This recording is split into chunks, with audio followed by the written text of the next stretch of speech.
What's up, everybody? Clone here, your coach of the Honolulu Dancers, with our week 7, I believe, battle of the UDN. Up against Retro, his team on the right. But it's Lottie, Cress, Incineroar, Vape, Miltank, Trevenant, Aggron Mega, Garchomp, Hawlucha, Vikavolt, and Lycanroc Rock Day. I'm facing the Latios again because one of the coaches in my division traded for his Tapu Koko. I don't know how I feel about it, but it does make this team a little bit easier to prep for, I guess, and makes the other coach's team a lot harder to prep for, I guess. But regardless of that, I need to play this match. So first mon on the team is the Latias. Okay, I guess I'll go over some things about his team. The Lottie, I was not afraid about at all, to be honest, especially because I'm bringing the Sneasel. The Crest could be annoying, but my Sneasel set deals with it pretty well, actually. So I didn't feel like the Crest would have been too annoying, actually. Incineroar was really annoying, actually, for my team, in that it deals with my Sneasel pretty much perfectly because I decided not to run fighting coverage. That might have helped me, but just because I needed ways to deal with his passive stuff, as well as his more bulky stuff, I guess. Basically, I needed ways to deal with the Vaporeon and Cresselia, and Sneasel turns out deals with them pretty well, actually. So stay tuned for that. But those two mons, the Incineroar and Aggron, were really annoying for my team. Like stuff like Garchomp, Cress, Vaporeon, even yeah, and Vikavolt. Yeah, Vikavolt I saw we're probably gonna come. Just because in general they're pretty solid, and he's kind of been leaning on them to help him this season. But yeah, it's kind of what I was expecting, especially the Aggron and Incineroar. Those two mons are super scary into my team. Aggron in particular, just because I have no real way of dealing with Aggron. Like Terrakion, I do have Terrakion, and I'm not bringing it, obviously, but even Terrakion doesn't deal with Aggron too well. I'm pretty sure Aggron lives 2 close combats, and definitely lives 2 EQs, but pretty sure it lives 2 close combats. And we use max defensive unless I'm like banded or something. But if I'm banded, then I kind of lose to a lot of things on this team, such as the Lottie. And just in general, I didn't feel like Terrakion's matchup was that good, and I wanted to kind of bring mons that I don't normally bring, such as my Sneasel, who have been. It's like week 7, and he finally comes. Or is it week 7? Yeah, it's week 7. And Sneasel finally came. First time it's coming. Aromatisse, second time it's coming. Poundstone's been here a couple of times, but still not too many. But yes, the Lottie and my Lodic here again, obviously. So first mon on the team is the Latias. Psychic.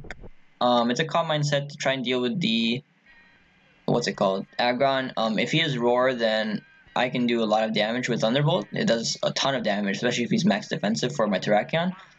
And Psychic and Thunderbolt, pretty much everything on his team aside from the Latios.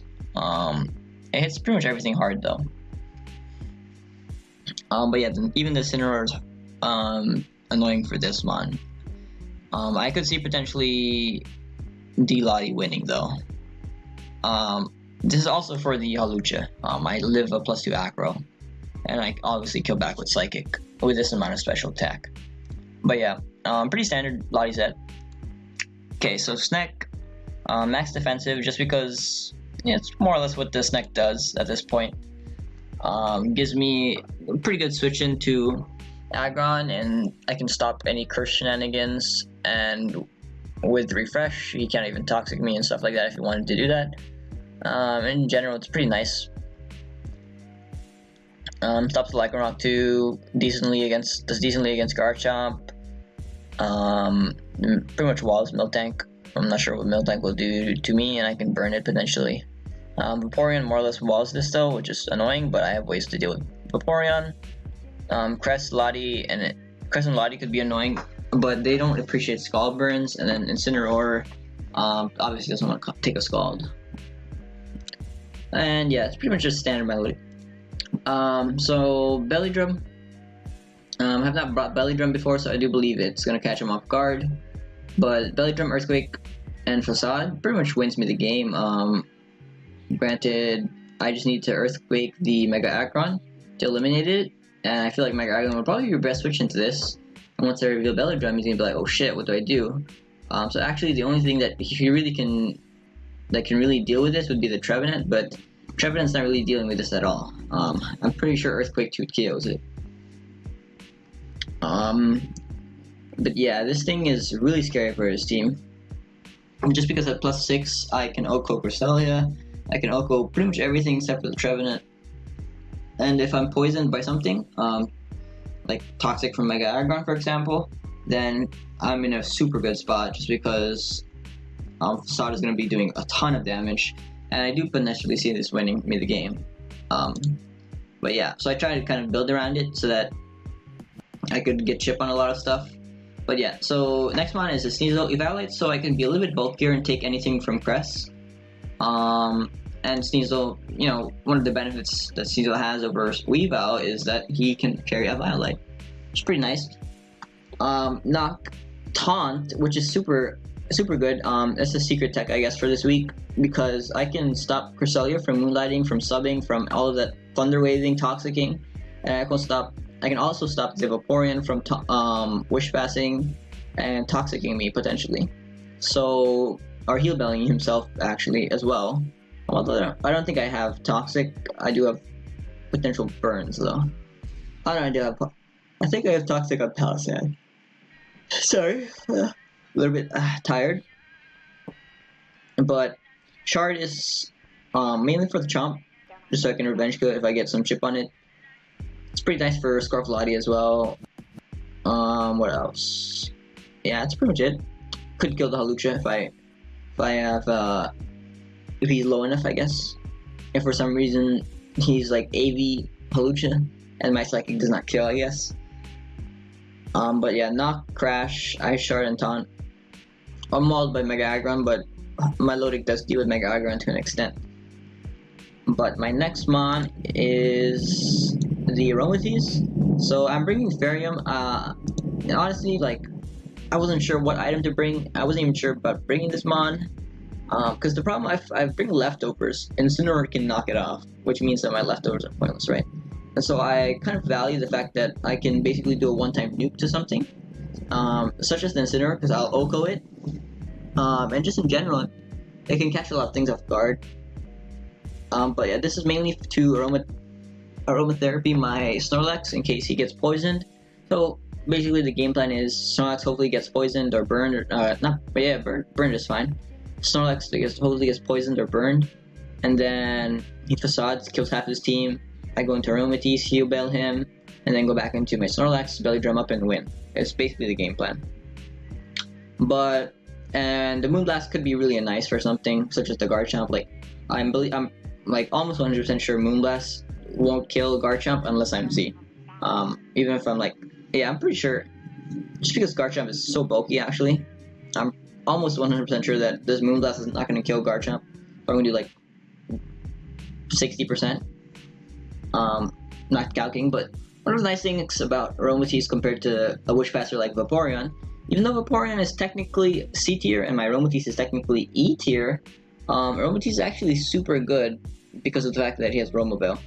And basically, Incineroar, who could have Taunt, basically, I think Incineroar also learns Encore, but I could be wrong.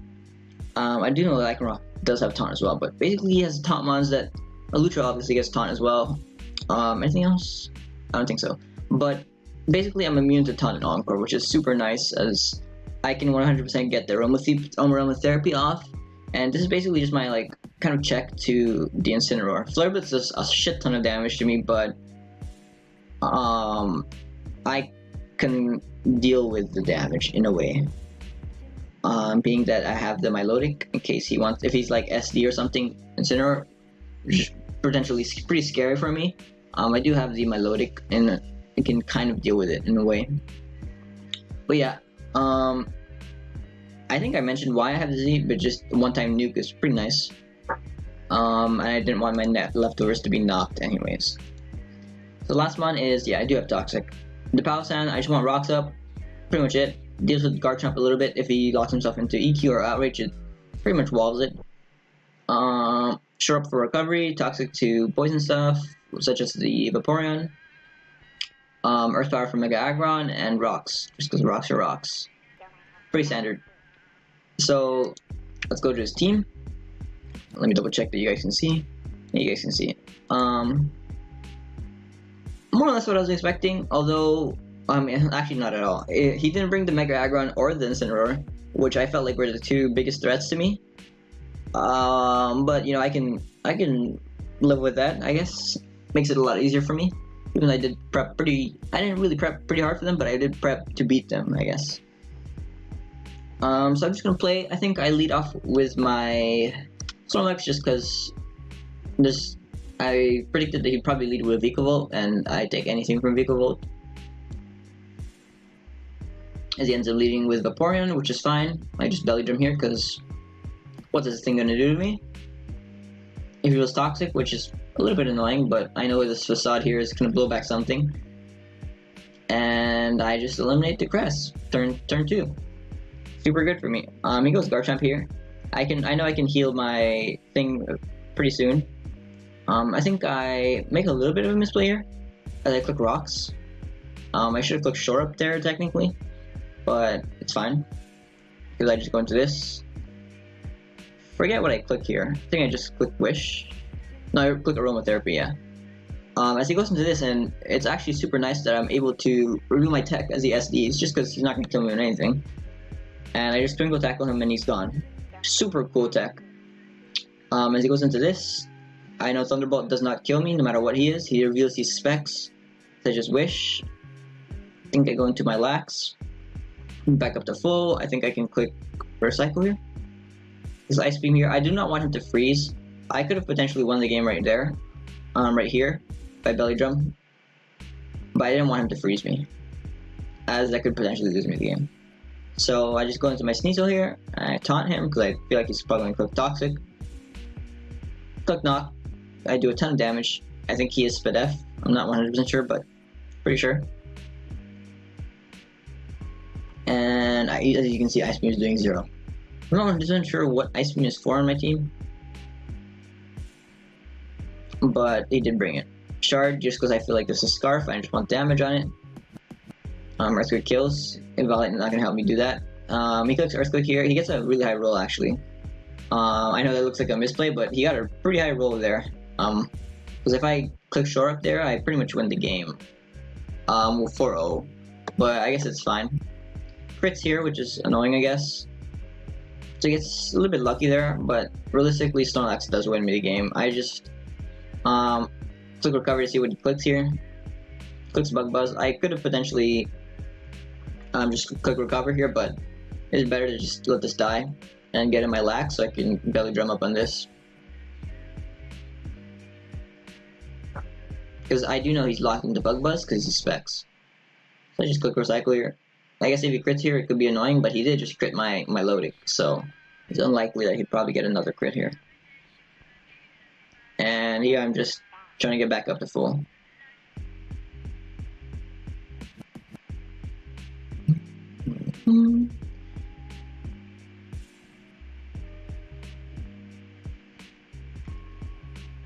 Just trying to get to like 60% to have my berry again, so I can live anything from the Latios. And no matter what Latios clicks here, I will live it. He clicks Stubby, which is actually pretty interesting. Not sure what this Lati was supposed to be, but I guess sub on my Terrakion? Not sure. But he reveals Dragon Claw, and that's not going to do anything. So I win the game with the notorious BIG. Guess he got hypnotized, but kind of what I expected, I guess. I knew Belly Drum Lax would put in a lot of work, and it pretty much did. I believe now I am 4-3. 2 a differential is not amazing, but you know, I'll take it. It could have been a 4-0 if he got a lower roll in Palossand, because like the roll was like a 20% roll for him to get it, something like that. I think a little bit less. But I mean, I'm not complaining about a W. But Latios didn't even get to come and play just because I felt like Belly Drum Lax is so good into him. Because a lot of his, if you look at his team, everything is special, right? except for the Garchomp and Lycanroc, which both of them have no potential to sweep my team. SD Chomp could have been annoying, but SD Chomp loses to everything. Loses to Sneasel, loses to Aromatisse. It still loses to Palo, actually, honestly. Because I can just Toxic him into range of something, and then my load will live anything.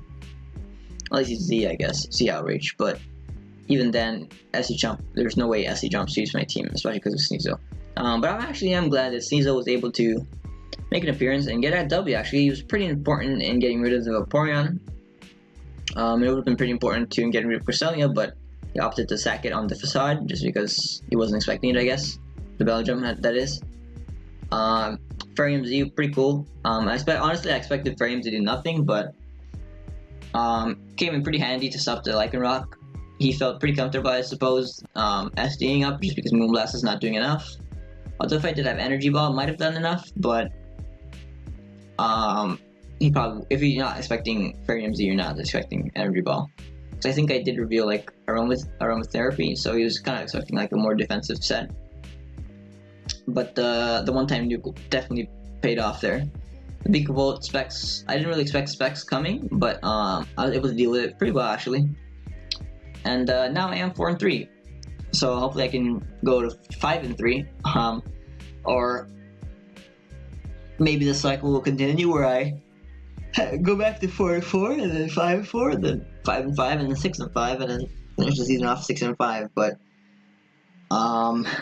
hopefully that doesn't happen. But pretty nice win for myself, and that's pretty much everything that I wanted to cover in this video. Make sure to check out Retro's channel. Link, of course, will be in the description.